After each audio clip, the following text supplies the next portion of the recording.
We'd climb to the tops of trees, usually like 50, 60 meters up, install a device that's then intended to listen and stay there for hopefully years. We know they're very smart and can solve problems, and we know that they're talking to each other all the time. Welcome to the GAIN podcast. I'm with Topher White, the founder of Squibin and Rainforest Connection. We were talking a lot before we started the session and informed us we should start filming while we're having this conversation. Oh, true, yeah. So it's great. It was natural. Diving right in. I'm going to go over your bio very quickly. Of course. Please let me know if I do it justice. Hopefully I do.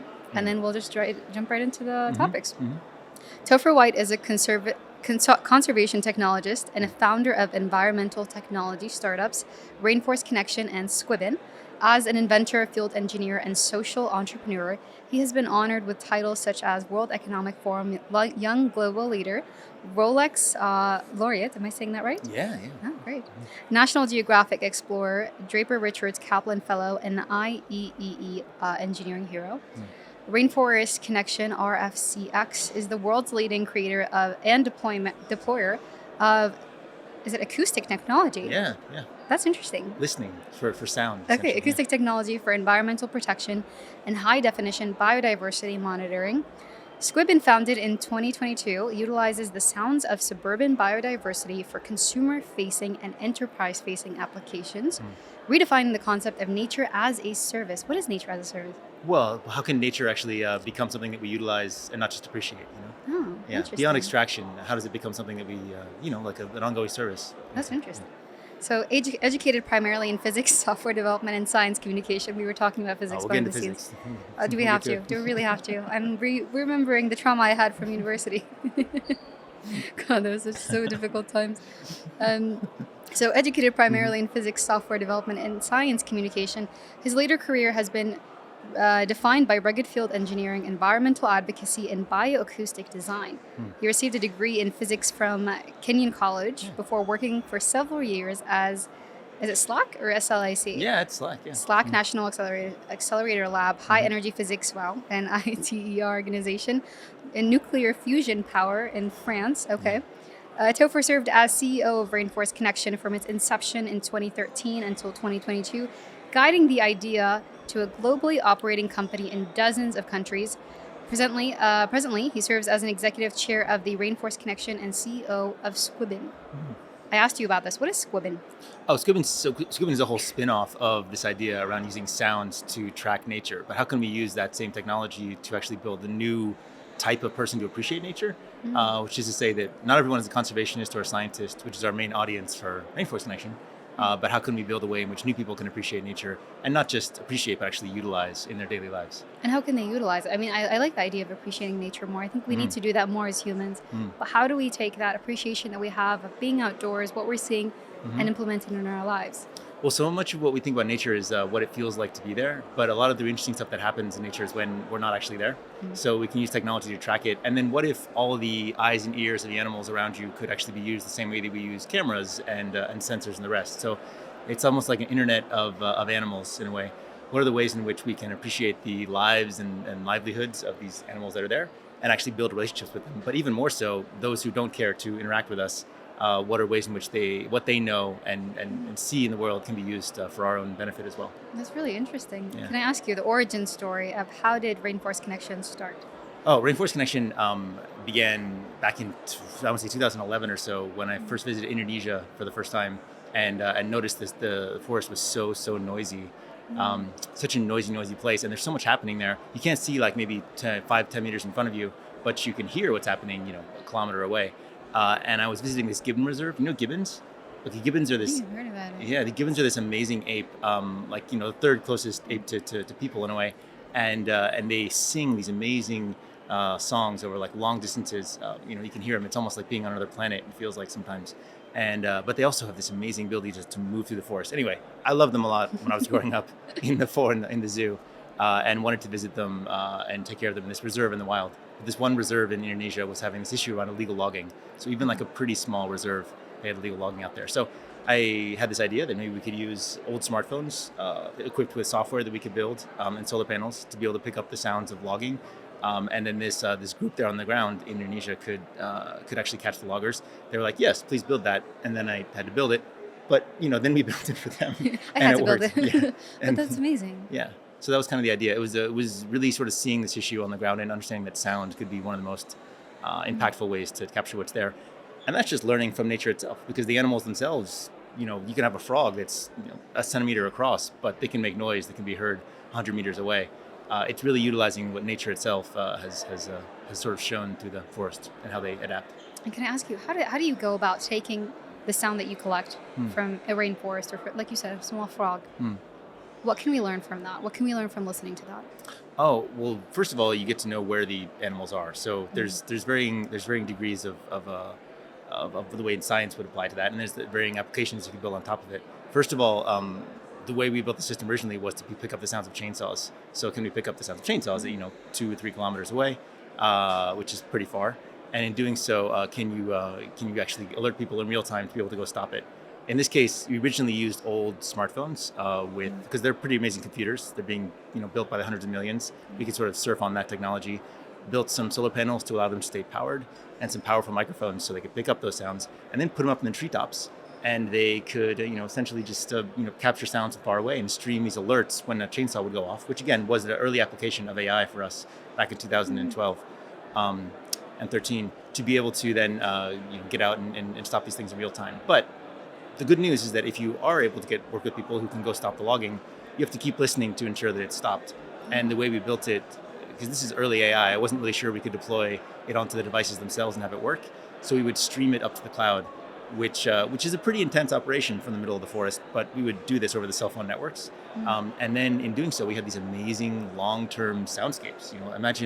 Imagine a year or more of continuous audio streaming out of the forest, and you're saving it.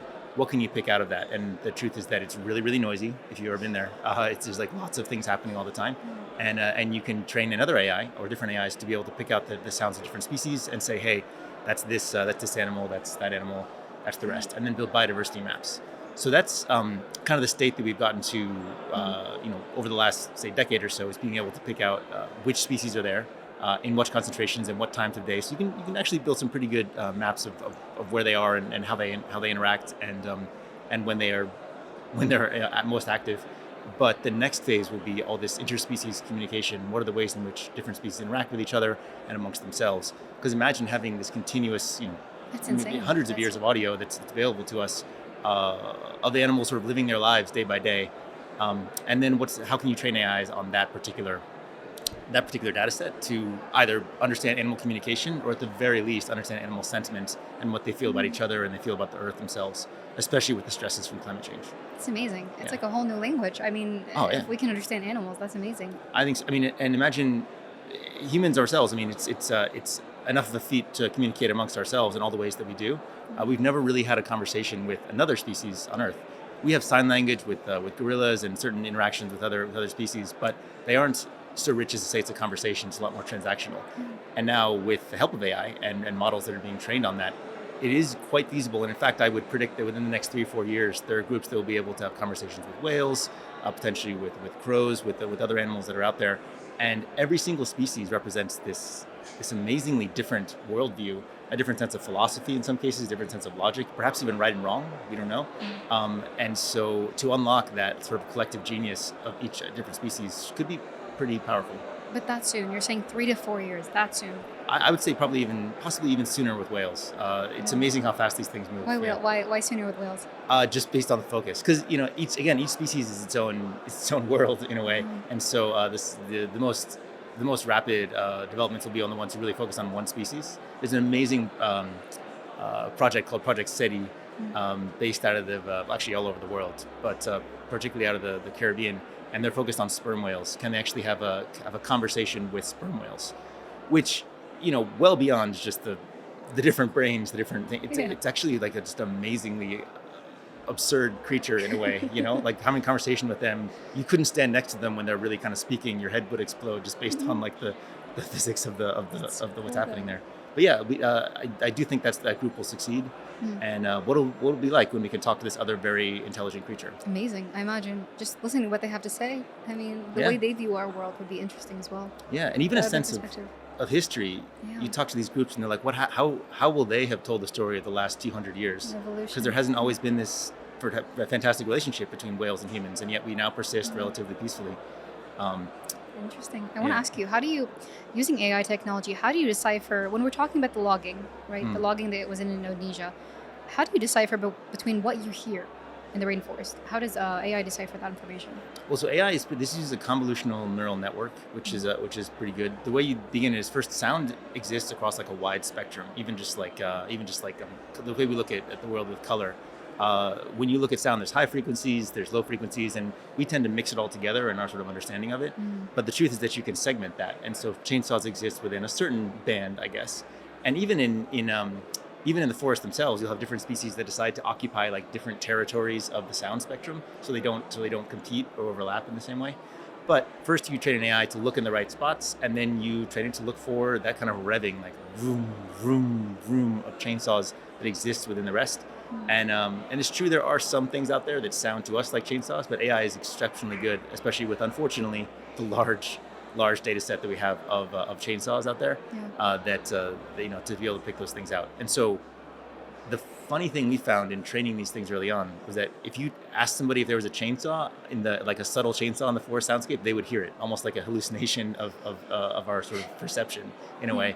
But no, for AIs, they're very good at figuring out what's there and not. You're saying like 2 kilometers away, you said? 2 or 3? I'd say, 2 is probably the max in terms of most situations. But in some cases it carries. But yeah, and so the good news about that is that you put these things near a road, near perimeters, things like that. The logging can take place like heading into a reserve from the outside in. So the hard part, of course, is what happens after you check the chainsaws. And there's a lot of different techniques and even a little bit of AI efficiency, tuning that has to do with getting people to go and stop it as well. Yeah. So, because these are not always law enforcement. A lot of times these are local groups like tribes or NGOs who are taking responsibility for that. Or even nature activists. And yeah. But exactly. we're seeing direct impact. It's wonderful what you're doing. We're seeing direct impact. I mean, in the rainforest, if you're saying that it's being utilized to stop logging, illegal logging, I mean, it's wonderful, the direct impact there is. It is. It's very spotty, and it depends upon the local groups and their ability to do that. So again, knowing where the logging isn't always enough to stop it. But sometimes knowing where the logging is helps to zero in on getting the resources and the people to do it. There's an interesting sense of cognitive dissonance that occurs when a group intends to stop logging, but when faced with the data and faced with the actual decision of doing so, it's a pretty dangerous activity. And so we spend a lot of our energy trying to figure out ways that people would be able to take action and stop it, even if they have the intention, but not necessarily the resources. Yeah. Let's backtrack a little bit. I want to talk about your fascinating past and your background in my favorite topic, physics. Oh, yeah. Engineering. I love physics so much. Heard you love it. You love physics. I love it. No, so much. I'll bet you do love it. I'll bet you do. We can talk about it. It's a different language. It's quite literally a new language. I mean, I was fine with the numbers, but then the letters. And then why bring numbers into physics? Why? Let's just keep science the way it is. I don't. Well, no, but that's so wonderful. So much of the great physics discussions and even the great discoveries came from these thought experiments. They didn't need to involve. Yes, of course, even mathematics is important. It is. I hated that part, though. It's important. But I always thought it's so funny in astrophysics, for example, which is where my focus was at a certain point. You deal in these orders of magnitude, and so if you can get precision within like a factor of 10 or a factor of 10, that's sort of enough. I always thought that was just both a comment on the complexity and the magnitude of the universe, and also felt kind of sloppy. It does. Yeah. Close enough. Close enough. Exactly. I want to ask you about the transition that you made from nuclear fusion and high energy physics to conservation technology and environmental advocacy. How did you make that jump, and what was the origin story of that transition? Oh, well, to be fair, my father was a physicist growing up, and I was lucky enough to get involved in particularly the communication around high energy physics early on, and then veer off into some more startup territory for a while, and then dive back into communications, particularly around nuclear fusion. I loved how like nuclear fusion was like this very timely, perhaps like it's kind of like the end point of energy generation, if we think about it, especially from a climate change perspective. And it felt like an impactful thing to get into. Yeah. It turns out that both nuclear energy and nuclear fusion overall is a really important part of the overall puzzle, but one that we haven't quite gotten to yet. So it's an aspirational goal in climate change in a way. But no, I learned a lot about what it means to like visualize and virtualize and almost imagine these complex systems. And I found it was a very easy transition from that to to what we're doing Rainforest Connection, where you have these like amazingly complex ecosystems. It's almost like generating in its own way. There's a cyclical nature to it, which applies to physics as well. But no, I'd say the visualization and the application of data science applies itself well to physics. So Plus, it's just kind of carried through. Plus the what? What did you- well, plus there's also a hardware component to what we do as well, and there's almost when you're off in the forest beating your head against a tree trying to figure out why you can't get cell phone service or why there's not enough sunlight to keep something working. Certainly physics comes into that, like these systems of energy generation and application and how to keep something efficient enough to work and generate the power you need. But ultimately, there's almost like some magic goes into it as well. And so physics only gets you so far because there's such a complex system on the ground that the theory doesn't really match the reality in a lot of places. So That's interesting. yeah. Let's jump into Squibin. So you founded Squibin in 2022, which brings biodiversity sounds into suburban environments. How did this idea evolve from your work with Rainforest Connection, and what are its broader applications for consumer and enterprises?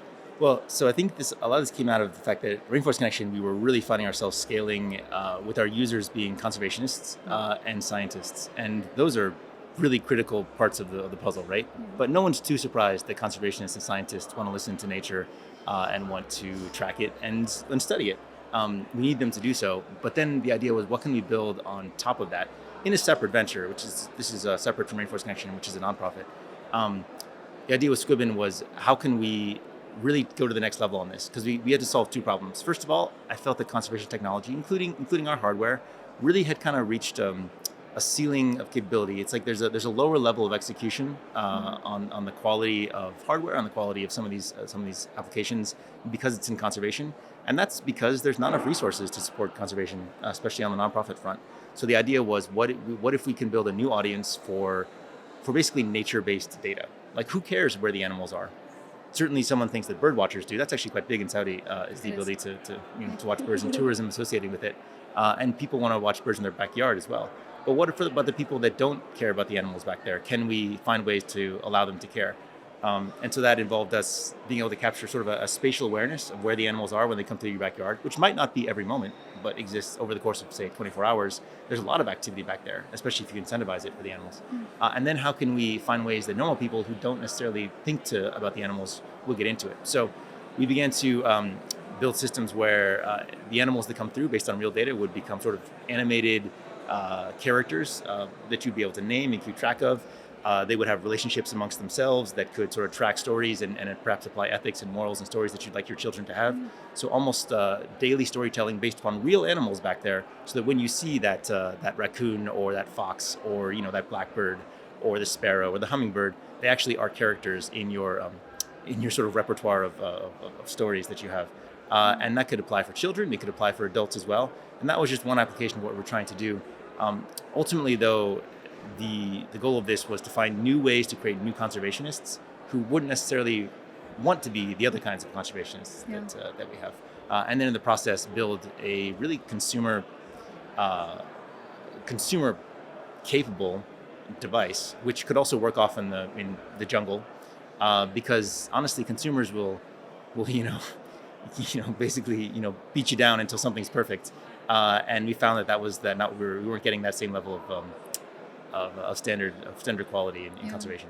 But the animation part that you talked about with the children, I think it's absolutely beautiful. Oh, cool. Because it teaches children to kind of have this love and appreciation for animals and nature in a way they wouldn't before. I think it connects with them. And it's not. I don't think it's children as well. I think this is something that a lot of us can benefit from. I spent so much time off in the forest with these indigenous tribes, in the Amazon, a bit in Africa, and some out in Southeast Asia, and they have a very imaginative way of approaching nature, And for some reason, we give them a monopoly on that approach. The rest of us have to be far more, sober and clear about what nature is, and it's a very clear idea. And yet we respect the mythology of that. At least in America, we do. And I always thought that I see no proof that the most effective way to relate to nature is the most literal. I would much rather find ways that the West, the Middle East, all over the world, we can have imaginative, personalized, which AI allows for, personalized relationship to nature. There's no reason that the fox that's out there in the backyard shouldn't be a character that you relate to and are able to, frankly, possibly even converse with one day. If that helps us address loneliness, if that helps us find ways that the rest of us can appreciate what's around us, then I'm all for it. But walk me through the process of it. How are you utilizing AI? Is it kind of, for example, a fox comes through someone's backyard or a large piece of land? Does it snap a picture of the fox and animates it, or how does AI operate within that realm? Yeah, and we actually haven't launched this product yet in Squibin, so this is going to be a whole new thing coming out yet. Ooh, But we're getting the exclusive. yeah, that's right. You're getting the exclusive. We have a whole new fine hardware that's pretty cool. You put it out there. It's almost meant to blend into your backyard, almost like a little monolith. And you take your phone and you'll take like a sort of 360 panorama of your backyard, then your backyard, your balcony, or your rooftop, or whatever it is. Because again, this is a B2B product as well.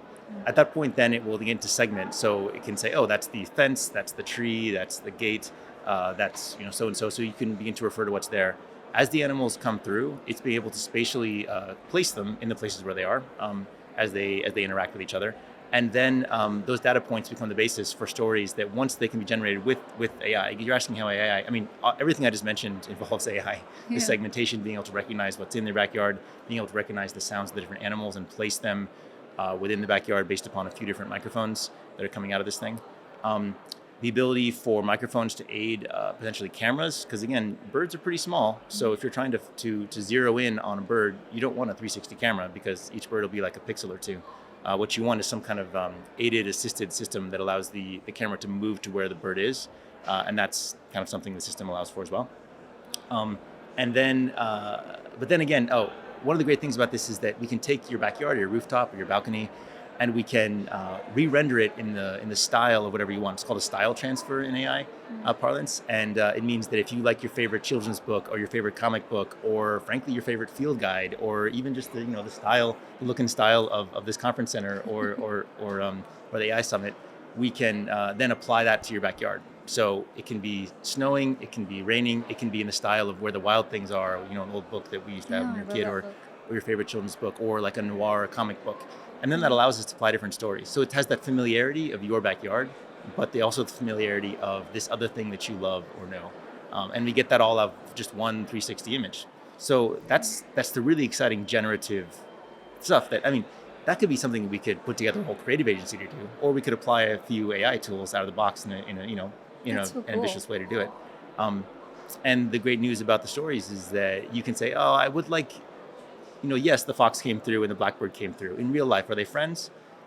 Probably not. But they can be friends in the story, and they can tell a story about why sharing is important, and that can unfold over the course of several days. I kind of want to figure out how your brain works. That's so cool. Oh, well, thanks. It's actually really fascinating because it's a new way of storytelling for children. I hope so. Yeah, it's beautiful. But it can be based in these but then when you see the real animal out your window, or even if you don't know it's there, like that's Wally. That's Wally the fox. And Wally the fox is going about his business, probably up to no good. But at the same time, you're gonna feel like you know them. Fox? I feel like the fox is always the no. That's true. We can feature some more. What about your favorite? What about the frogs and? I don't know. I'm scared of frogs, so I think that's and turtles. By the way, I'm scared. Oh really? Yeah.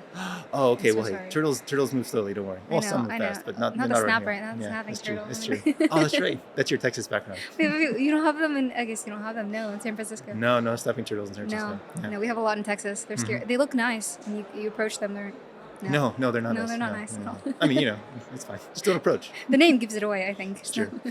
The concept of nature as a service is so unique. Could you share how Squibin is redefining this idea and how AI helps integrate nature into everyday life in urban and suburban areas? We talked a little bit about it with the roof and the backyard and children's. Yeah. Well, I mean, so the idea around storytelling is largely focused on what's a new way that we can get new people to care about nature. And I think that's, if you focus on a few different things, honestly, I think that with Rainforest Connection, in the way in which we've sort of been able to analyze species, that sort of tells us what's there.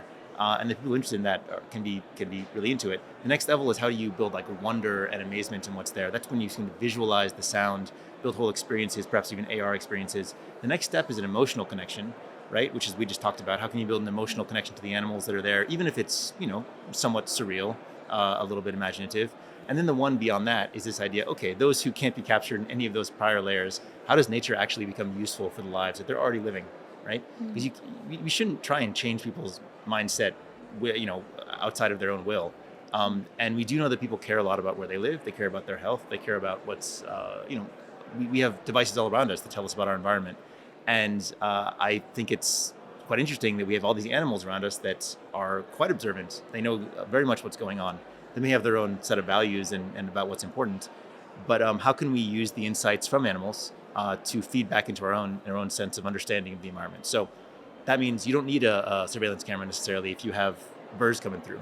You don't necessarily, I put it this way, but you may not need the same level of seismic analysis if the rats are telling you the way in which the building is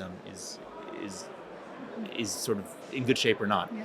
We have these animals in our environment who understand our environment almost as well as us, if not better, and certainly differently. And so how can we utilize that intelligence about our environment and us based on what they're saying? So I would say the main species in this area up front would be crows, the ones who talk a lot and the ones who sort of observe us and recognize us individually. How can we extract the insights from that language to feed direct insights to us? Like they know where you dropped your keys. They know when you got home and if you left your car door open and all these other sorts of things. And they probably know if you need to water your plants. These are things that and so that intelligence can be fed back based on their conversations because they're also very noisy. I also think pigeons and rats and these things that people don't necessarily always love, but are in our environments and, they like us. These animals like us and they pay attention to us. Yeah, and what can they tell us about where we are that we can be useful? I almost get to the point where I wonder whether buildings are understood better by us or by some of the animals that live in them. And why shouldn't we be, utilizing the intelligence there to train models to tell us about the buildings that we'd like to keep track of and protect? I think you're right 100% when you said, if not better. I mean, they know it better Yeah. than most. So what are you working with crows now? How are you working with them, or what can we learn from them? You said they observe us from, do our plants need watering, where we left our keys, but what else can we learn from crows, and how are you observing them now? So in all fairness, we aren't doing this yet. This is the next step for us, but there's people who are well into this work, and it's so exciting. There's even people who are looking to employ crows. I think it's out of Oregon. I could be wrong about that, but there's a group where they're looking, hey, can we actually employ transactionally crows to pick up trash and bring it back and put it in just like as part of their daily work. They figure out how long they want to work. It's a gig economy for crows. And what they're learning is there's some who are very industrious and who really want to get it done. There's other ones who are like, I'm not that into this work. There's no incentive, yeah. Do they incentivize them, or how do they do it? The incentive is there because they're essentially getting paid in certain ways. And yeah, so that's kind of a transactional approach where they're putting the crows to work. And generally, I think there's been a lot of studies that show that they recognize us individually. They keep track of us. They even, there's people that they like more or less based on what's there, based on how mean or nice the people are to them. And honestly, I think that the more we dig into that, the more complex that becomes. We know they're very smart and can solve problems, and we know that they're talking to each other all the time. So what are the ways how do they talk to each other about us? And once we unlock that, I'm sure we'll be a little bit self-conscious about the things that they say and think about us, but they'll also have a lot of insight. Like they'll shine an interesting mirror back on us. So the eyes and ears of the animals that are around us, I think, are really powerful. So instead of Internet of Things, it's like Internet of Animals, as long as you have some way to extract that, I would hope for. I imagine working in the industry that you in, there's a lot of skepticism that you might face, or the naysayers. What do you get that at all, or do you get any like? Yeah, I'd say that even the ideas that I talked about here around like storytelling for animals and the imaginative approach, like even the scientific community doesn't necessarily love that. Although on an individual scale, I think we can get them on board. We can get them on board. Cool idea. And yeah, I think that what we're talking about sounds out there. And again, this is speculative. We may find it to be very different. The crows may not want to collaborate with us. They may not want to be a part of it. But I'd say it's high likelihood that they will. They might, yeah. Or some will and some won't, right? Mm-hmm. I hear some people talking about how important the personality is. Like we used to think there was a certain personality profile for crows, but it turns out they're as different amongst themselves as people. And so, they don't prefer different things, just that like that one crow that one time preferred that one thing when they studied it, and they assumed that was true across the whole group. But to put it out there, I mean, these are animals that have a lot of complexity. They're not at all like people because they evolved totally differently, but they have their own traditions. They have their own cultures within regions. They may even have their own like religious rites in a way. These are things that we're beginning to sort of pull out of observations. We're just diving into it to kind of gain better information as a brain. Sure. Starting point. Well, and if you think about it, there's a whole nother mindset, as we talked about early on. These are whole different mindsets that exist parallel to humanity, which again, I wouldn't try and equate to humanity at all. But they represent entirely different ways of interacting with the world just as successfully, and they've been around just as long as we have to observe and get to that point. So it almost feels like another sense of exploring the universe in a way. There's entirely parallel universes that exist right here in the form of the mentality and thoughts and feelings and frankly philosophies of other living things. And they may not all be, to use the word, they may not all be as intelligent as humanity is in the same sort of way, but they all have sort of baked in collective intelligence in a sense. Like there's genius that's baked into their habits and their things that may not be entirely conscious, but indicate like real adaptations that we'd like to learn from. And I think that's a whole frontier for this as well. So not just building, car hoods and fabrics based upon the physicality of animals and biomimicry, that sort of sense, but ecomimicry. What are the systems that we can design based upon the insights that are pulled out with AI from natural systems, and especially animal communications? Can I ask you, why did you decide to utilize AI in the work that you're doing? You have to. Could you? Yeah, you did have to. You couldn't have done it without it, right? Yeah, I mean, At the magnitude, I imagine. It's our so first difficult. chainsaw detector was not using AI, and like it was not very someone's- good. Oh yeah, I imagine. Just someone's ear listening to it, or what was it? Well, we were looking for this harmonic detection, so we were looking for certain bands, but it turns out that there's a lot of things that sort of hit those. I mean, we were lucky that we came into the need to improve our system around the time that AI became possible, which was, I guess, like 2013, 2014 from an application standpoint. And at this point, you'd be silly not to, especially with the amount of data we have. Yeah. I want to ask you, as someone who's been working in a rugged environment for years, what are some of the biggest challenges you've faced in deploying conservation technologies, and how has AI helped to overcome these obstacles? Well, so when you say rugged, I guess that means that Out in the nitty-gritty, in the system, mud. Yeah, the system's been, mud is definitely the thing that it is. Off in the rainforest in the jungle, I mean, we'd be deploying stuff that were 4 or 5 hours walk away from the nearest village. There's certain points where you're out there walking all the way just to put like one device up a tree. But just to explain, we would be walking into the forest along trails with local groups.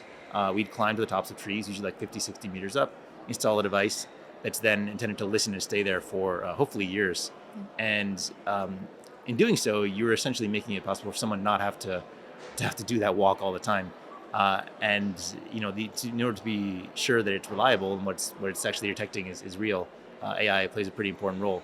But also in working with those local groups, you gotta be able to talk to them. And AI is really, really important for translation. It's important for drawing parallels and sort of cultural overlaps in terms of the tools that we talked about.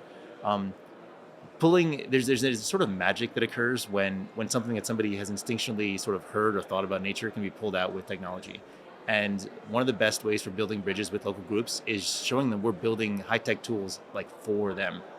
We're not building them for a big corporate client. We're not building them for someone in Silicon Valley. They realize that somebody in Silicon Valley is building a tool for them. And at that point, they're kind of sold on it because they realize that it's there. And then we're adapting it based on their feedback. So AI is really important on the translation front. It's important sometimes on finding where you're going. We've used satellite imagery to an AI analysis to be able to pick out roads from areas that we weren't sure where they were. And then those roads indicate where the logging takes place, most likely, or the settlements in sort of occupied areas. So the AI comes into a lot of ways to analyze just this kind of mess of natural data. Yeah. Just out of curiosity, who's making the 50-meter climb up the tree? Is that usually you? Well, not just me these days, but I'm definitely You've done it before. Definitely doing it and learned from some great folks. No, it's fun. Really? Next podcast, top of the tree. Oh, I'd love to. Let's do the top of the tree. We'll set that up. We'll have the maker equipment to come. It would be nice. Yeah. That's how we come back for chapter 2. I think so. Yeah. We'll tell them. Come back for the next episode. We'll be up in a tree in the middle of Indonesia. I would love that. That'd be so cool, right? That is the most amazing forest on earth, I think. Really? Indonesia, yeah. I imagine it's so beautiful. Yeah, I mean, of all the forests out there, this one has like tigers and elephants and gibbons, which are my favorite, because they sing and you hear them when you finally see them. There's this powerful ape that just moves like parallel. What does it sound like? You said you might have an audio bite. Do you think it'll pull up? Or? It's just Google it. It's like It's like a pretty whistle. Anyway, we'll see whether there's a chance they're on live right now because we have these live feeds out of the forest. Really? We'll see if that one comes through. Yeah, that would be interesting. But yeah, on top of that, there's also, you know, crazy things on the ground. You have these leeches that look like the stolen souls in the Little Mermaid out of the Disney movie. You know, there's no place like these forests. You know, Yeah. sometimes you'll find this beetle is the cutest animal you've ever seen. And it's like the most poisonous thing ever? Or is Yeah, it? yeah. Don't eat them. Don't eat them. Don't eat them. Don't try. Let's see. What do we got here? Oh, wait. Well, hey, we'll get some audio streams for the That'd be podcast. great. Yeah. That'd be great. We'll include that. I want to ask you, in terms of the future, when we look to the evolution and AI evolving into the future in the realm of conservation efforts, what role do you think it will play in the next 5 to 10 years? Oh, I think it's again, the question we heard this morning was whether we will, you know, when will we have AGI and how will that change? And I think that is a really important question for us. I think it's what is even just the act of translation and AIs that are able to understand different mindsets than humanity, right? I think that is the opportunity to completely change our place, our sense of self here on Earth. Everyone assumes that it is going to lead to empathy and it will lead to, you know, better cooperation between species or better understanding of them. I think that's an outcome I'd be very happy to see. I also think it's going to be kind of weird. You know, there's going to be entirely animals have different senses of self and place and of us and possibly even of right and wrong, of philosophy. You know, they may even have their own senses of mysticism that we have to contend with. But how fascinating will it be to see that and go through with it? And what's going to be crazy about it is that it will be AI that will be the first to understand that and then find a way to translate it for us, you know, because we clearly don't have the means to make those, to bridge that on our own, and AI will make that bridge. So I'm most excited about that transition, which I believe will begin in the next 5 years for sure, and then branch out into others from there. I'm also, you know, completely apart from the environmental angle, I'm very excited about AI-driven manufacturing. I think that's going to and also material science. I think the ability to manufacture materials and build things in an iterative AI sense will largely take humans out of that loop. And what will be possible will be also possibly quite interesting and weird. Like the shapes, we like to build things linearly. The shapes may not be the same by the time we get down to it. You know, but they will be possibly practical and certainly, you know, usable and quick to make. Yeah, I imagine. It'd be interesting to see. I want to ask you, how do you balance the technological innovation of your projects with the need for grassroots environmental advocacy? Oh, we rely, for any impact in our work, apart from, say, scientific publications, we rely upon grassroots advocacy or grassroots, frankly, initiative. To be able to detect illegal logging doesn't make a difference if it's us, for a couple reasons. First of all, because we aren't always there, and local people are. And even if we were there, we don't really have the right to stop illegal logging if we're not from these places. It's only locals who do. And that takes a lot of courage and initiative. And they also are the face of this. Any technology that exists is secondary to their presence. And so, yeah, working with local tribes and NGOs, we rely entirely upon that for any impact whatsoever. But we found that they benefit a great deal from knowing that the rest of the world cares. You can have a tribe or a local community that's trying to protect their backyard because it's theirs, and they may not be doing it for environmental purposes, and certainly not for climate change purposes. But to know the rest of the world cares about it can make a big impact, and we try to leverage that as much as possible. Do you think it's always complementary, or do you see sometimes tensions between the two, or is it a complementary relationship? Oh no, it is complementary for sure, but there's tensions for sure. I mean, it is fun to work for local groups. Like you don't come in. You don't come in saying this is how it's going to be. You come in saying, how is it going to be? Yeah. You know, how is it going to be, and how can we help? How can we help make that the outcome? And so, you know, the priorities that someone has moment to moment aren't always the ones that you wish, but that's part of collaboration in general. There's also a sense that you know, reinterpreting data can have different people can interpret data differently, and so working to make sure that over time you're at least on the same, frankly, view of reality, like based upon the data that you see. And if there isn't one, you go back to the drawing board and try and figure out maybe you missed something along the way. So when we see logging in a certain area and they're sure it's not there, what does that mean? We think it means logging, but it might mean something different. So we have to go back to the drawing board and try to figure out which data. And that is some interesting innovations as well, or at least adaptations with local groups. Or frankly, uncovering, you know, some degree of issues that might take place on the ground that we'd like to help them fix. But no, it's been incredibly enriching and helpful to be able to work with local groups, and they get a kick out of seeing us climb trees and and bring them apps as well. So. It's funny. As a leader who has successfully built two impactful environmental tech companies, how has your approach to leadership evolved? And where do you see the future of conservation technology heading, particularly with AI at the forefront? I hope there's going to be a scattering of companies. I think the consolidation of these things can be an issue. I like to see a lot of people working on like individual solutions. I think that with AI and what we sort of talked about today, there's real opportunities for entirely new products and new audiences. And it's particularly in conservation and environmental impact. I think that's absolutely necessary. Like, how many people out there are really environmentalists right now? Probably not as many. Certainly not as many as we would It's need. almost like a buzzword. People want to say they are, but you don't see it implemented as much. Yeah, or if they are, or if they think of it, they apply it to a certain persona or personality or group. Yeah. And yet, a lot of people, and for example, in the United States, you have the right and the left. They're each sort of environmentalists their own way. They never want to be each other, but they're each pretty impactful in what they do around protecting the environment.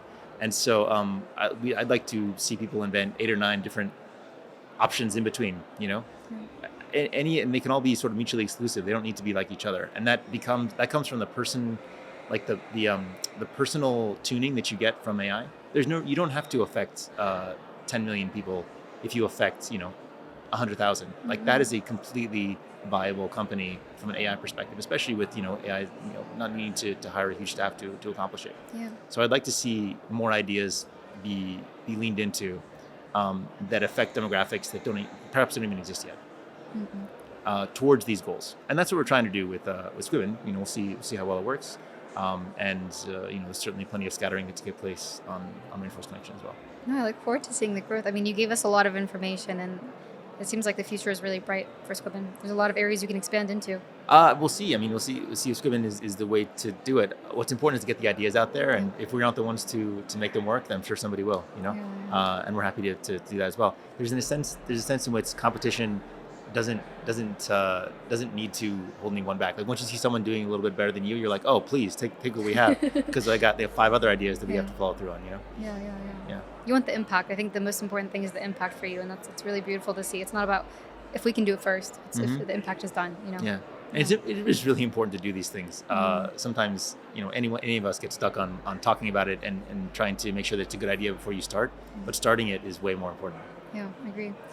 We are at the GAIN Summit, so I want to ask you, in the next day or two, what are you looking forward to seeing the most here? I'm really excited to see. Okay, one of the cool things about this particular summit is the way in which it offers a view on the plurality of AI, I guess, centers of power or centers of capability. So I really like the idea that instead of building really huge models, really large foundation models that exist within a few large players, that you start to have like regional and culturally focused ones. I think there's a lot to be said around like how open source models can be splayed out across the world. Similar to our culture, what you want is a lot of different AIs that are talking to each other and learning things and not necessarily agreeing on everything the same way the rest of us do. Instead of this sense that a few cultures, particularly those in the United States, get to set what is right and wrong within a model. And so I like to see that here, and I like to see that. And I also like to see the creative outputs that are coming out of this one as well. Because a lot of people engage in like little projects around how AI can be creative, but what we've seen today, even on stage, has been pretty beautiful. It's amazing.